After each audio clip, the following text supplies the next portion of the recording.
It's all about power. That's it. Yeah. That's it. But we're not organizing for power. We're dancing around it. We pray about it. We sing about it. Some of us even read about it. The rest of us speak about it. Whoa, nobody's organizing for power. This is our challenge. That's right. Beloved Africans. This is our challenge. That's right. To begin to organize for power wherever we are. And a lot of times, you know, some of us are very uncomfortable about some things.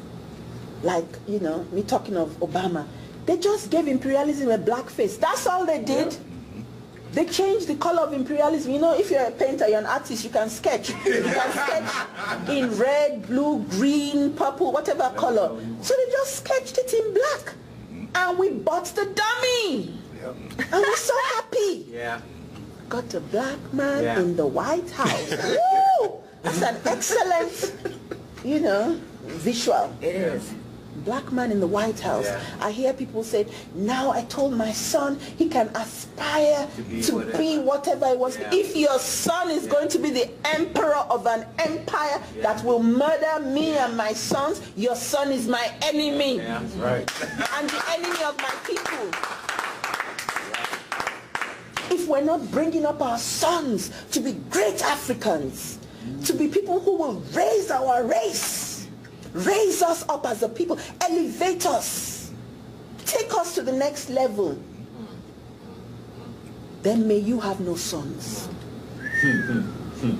Let's be clear, this is bottom line. Wow. It's not about sentiments. This is it. Yeah. Because our people are dying. You see, for me, when I think about these things, what I see, the stake, I see children who die from diarrhea. Little, tiny things that you shouldn't die, you know, who die from stomach ache. Women die at childbirth, die for the most, the pettiest of diseases. Because of neocolonialism, because of imperialism. Yeah.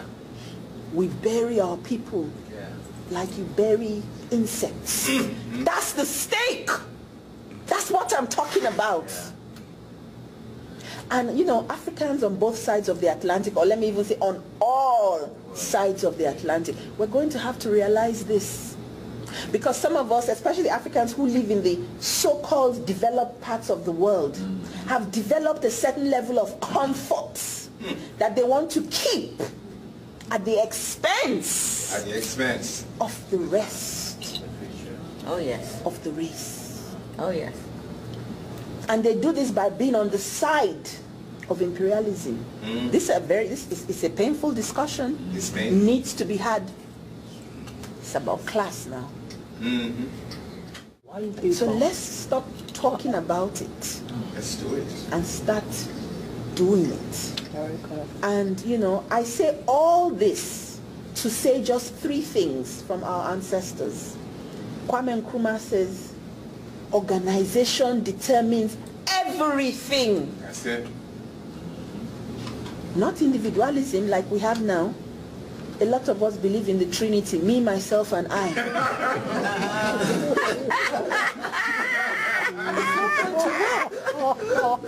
That Trinity does not work. Me, myself, and I, all three of you. That doesn't work. We've got to be part of organizations. We've got to be organized. The other ancestor I want to close with, I said there are three, Nkrumah was the first, was Mbuya Nehanda from Zimbabwe. She was the chief priestess who used to mobilize the people for the Chimurenga. The Chimurenga was their war of liberation. Those were in the days when we used culture and spirituality as a weapon for liberation. Not as a crutch, not as Panadol for headache, but as a weapon for liberation. Yes. Yes. She would mobilize our people to fight. And that's how they won their first war of liberation. Mbuya Nehanda. You know what the British did to her? They skinned her, you know, like you skin an animal before, you know, skinned her But before they finished, or even before they started, she said something to them. And you see, when they do that, they did it in openly, Open, yes, with our people all out there. So our people would see, and it would put fear into them that this is what we do to people who stand up. That's right. So she said to the people, and she told the British, this civilized, human rights loving British, skinned her like an animal. Yeah. She told them, she said, my bones shall rise again. She told them, my bones shall rise again. Her bones will only rise through you and I. Come on now. That is the only way her bones will rise. Through us. And that's what she meant. My bones shall rise again. And finally, the eternal words of Marcus Garvey. And there are many of our great ancestors who've left us this powerful legacy for us to utilize, not just to talk about. That's it. It says, rise up, you mighty race, for you can accomplish whatever you will. Rise up, you mighty race, for you can accomplish what you will. Thank you so much for your time.